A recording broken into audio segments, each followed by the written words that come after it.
আজকের থেকে বলবো, আমাদের লোকেরা সর্বসময় সর্বত্র জয় বাংলা, জয় বঙ্গবন্ধু বলবে।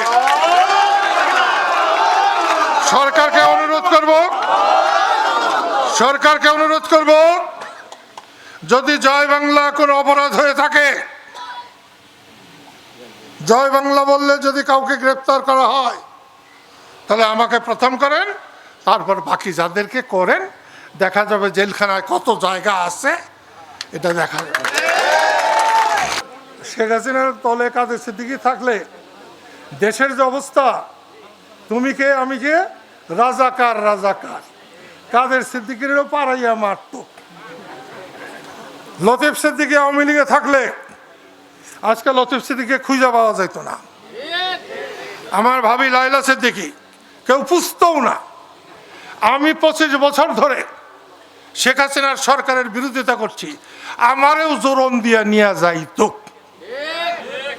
এগুলো সব আল্লাহর তরফ থেকে হয়েছে। লতিফ সিদ্দিকীকে বহিষ্কার করছে। আরে লতিফ সিদ্দিকীকে বহিষ্কার করছো মানে হইল তোমরাই বাংলাদেশ থেকে বহিষ্কার হয়ে গেছো। এখন দেখো, ইলেকশন করবা, দেখো না কি হয়। তার জন্য সাধারণ আওয়ামী লীগের কর্মীরা লাঞ্ছিত হবে, অপমানিত হবে, কষ্ট করবে, এটা ঠিক না। বর্তমান সরকার বাহাদুরকেও বলি, এই প্রত্যেক দিন লোক ধরে নিয়ে যান, বন্ধ করেন, আজকের থেকেই বন্ধ করেন, অন্তত পক্ষে টাঙ্গাইলে ধরা বন্ধ করেন।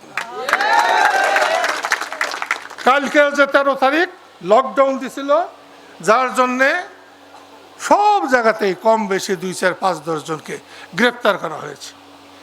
এত সুখে থাকেন না, ভালো হবে না।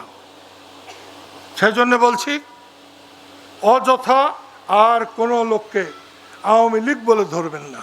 নোভা এলইডি টিভি, ঝকঝকে ছবি, নিখুঁত শব্দ, 5 বছরের ওয়ারেন্টি। নোভা মানে সঠিক মান, নিশ্চিত সেবা। দেশের পুরাটাই তো আওয়ামী লীগ। মৌলানা ভাসানীর আওয়ামী লীগ, বঙ্গবন্ধুর আওয়ামী লীগ, মুক্তিযুদ্ধের আওয়ামী লীগ। ওইটা কইবেন না, 2 দিন পরে কিন্তু আপনাদের অসুবিধা আছে।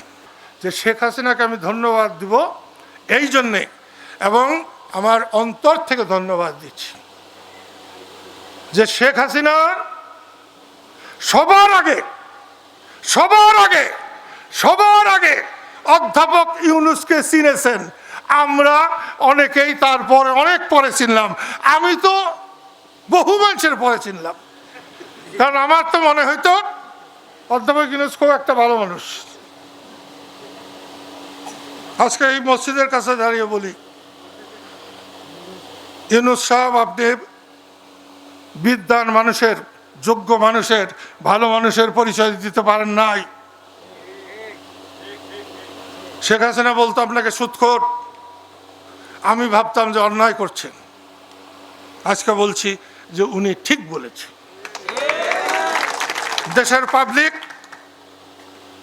শেখ হাসিনার পরে চিনছে অধ্যাপক ইউনূসকে। সেই জন্য বলছি, আজকে 15 মাস বাদে 16 মাস হচ্ছে। এই 16 মাসে আমরা একটা যুদ্ধ করে একটা দল বানাইছি।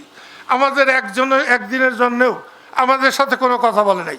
জামাতের সাথে কথা বলে, বিএনপির সাথে যখন যা দরকার কথা বলে, আর একটা কি জানি নাম ওটা, এনসিপি, জুলাই আন্দোলন। আমি কিন্তু আজকেও জুলাই আন্দোলনকে সমর্থন করি। শেখ হাসিনার সরকারের পতন যারা ঘটিয়েছে, আমি আমার মন থেকে, সমস্ত হৃদয় থেকে তাদের আমি এখনো সমর্থন করি। কিন্তু তাদের পরবর্তী কাজ, তাদের পরের কাজ একটাও সমর্থন করতে পারি না। তারা কাউকে মানে নেই। সেই জন্য আপনাদের কাছে বলছি, মোদের যাত্রা হলো শুরু হোক কর্ণধার, তোমায় করি নমস্কার। আমাদের যাত্রা শুরু হলো।